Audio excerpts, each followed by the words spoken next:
ഈ കേശവനോട് പോയി ആര് പോഞ്ഞിക്കരയോ? വിദേശ യാത്രയുമായി ബന്ധപ്പെട്ടുകൊണ്ട് നിങ്ങൾ കെട്ടുകഥകൾ ഉണ്ടാക്കിയത്.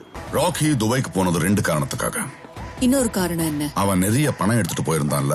ഇത് ആലയെന്ന് പശുക്കൾ ഇറങ്ങിപ്പോ പോലെ പോവാണോ മുഖ്യമന്ത്രി? അങ്ങനെ പോകേണ്ട ആളാണോ മുഖ്യമന്ത്രി? അയാൾ അവിടെ ഇവിടെ എങ്ങനെയൊക്കെ നടന്നോട്ടെ. ഇത് സ്വകാര്യ യാത്രയാണ്, സന്ദർശനമാണ് എന്ന് ബഹുമാനപ്പെട്ട മുഖ്യമന്ത്രി പറയുന്നു. എനിക്കിതൊക്കെ ഒരു ത്രില്ലായിട്ടാണ് തോന്നുന്നത്. ജീവിതത്തിൽ എന്തെങ്കിലുമൊക്കെ ഒരു തമാശയൊക്കെ വേണ്ടേ? മന്ത്രിമാരും അല്ലെങ്കിൽ മുഖ്യമന്ത്രിമാരും സ്വകാര്യ സന്ദർശനം നടത്തുന്നത് കേരളത്തിന്റെ ചരിത്രത്തിൽ ആദ്യമായിട്ടാണ്. എല്ലാ കണക്കും എന്റെ കയ്യിലുണ്ട്. ഓ എന്നാ പിന്നെ പേടിക്കണ്ട. അന്നൊന്നും ആരും വിവാദം ഉണ്ടാക്കിയിട്ടില്ലല്ലോ. ഇപ്പൊ എന്താ വിവാദം ഉണ്ടാക്കുന്നത്? മറ്റാർക്കും എത്തിപ്പിടിക്കാൻ പറ്റാത്തത്ര ഉയരത്തിൽ ഞാൻ എത്തിക്കഴിഞ്ഞു എന്നതിന്റെ തെളിവായിട്ടാണ് ഞാൻ അതിനെ കാണുന്നത്.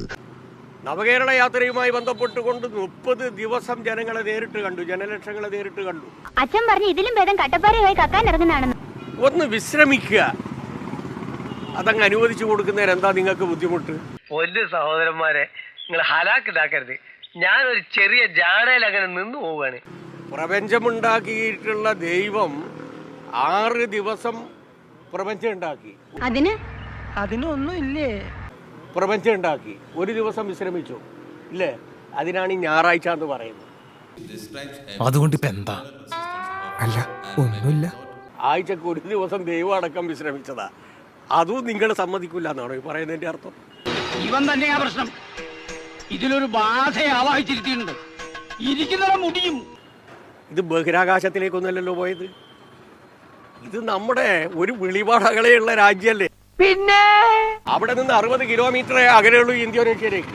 പിണറായി വിജയാന്ന് വിളിച്ചു കഴിഞ്ഞാൽ വിളി കേൾക്കാൻ പറ്റുന്ന സ്ഥലമായത്. അറിയോ നിങ്ങൾ? എന്തിനാടാ ദിനേശ നാട്ടുകാരെ ചിരിപ്പിക്കാൻ വേണ്ടി ഇങ്ങനെ ഓരോന്ന് ചെയ്ത് കൂട്ടുന്നത്? ഇപ്പൊ നമ്മളെ തിരുവനന്തപുരത്ത് നിന്ന് എറണാകുളത്തേക്ക് ട്രെയിൻ യാത്ര എത്ര മണിക്കൂർ വേണോ? അതിനേക്കാളും കുറഞ്ഞ ദൂരമല്ലേ ഇതുള്ളൂ. എന്നാലും ഞാൻ പഠിപ്പിച്ചതൊന്നും നീ മറന്നില്ലല്ലോ. അത് മതി.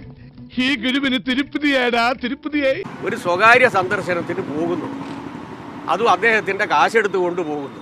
പണം എനിക്കൊരു പ്രശ്നമല്ല. ഇപ്പൊ ഒരു വിദേശ രാജ്യത്തേക്ക് പോകുന്നതിന് അത്ര വലിയ കാശ് വേണം. മാത്രമല്ല 92,000 രൂപ പെർ മന്ത് വരുവാനുള്ള ഒരു മുഖ്യമന്ത്രിക്ക് എന്നെ ഇട്ടുമൂടാനുള്ള പണം ഞാനങ്ങ് ദുബായിൽ ഉണ്ടാക്കി വെച്ചിട്ടുണ്ട്. എവിടുന്നാ കാശ് എന്ന് ചോദിക്കുന്നില്ല. അതെന്താ അർത്ഥം? എന്തർത്ഥം? നിങ്ങളൊരു പേര് വിളിക്കുന്നു, അതിന് ധൂർത്താണ്. ഇത് ധൂർത്താണ്. അദ്ദേഹത്തിന്റെ ടീം കൂടി കൂട്ടിയാൽ എന്താ 1.25 ലക്ഷം രൂപ എന്തായാലും ഉണ്ടാവും. മുഖ്യമന്ത്രിക്ക് ഉണ്ടാവില്ലേ?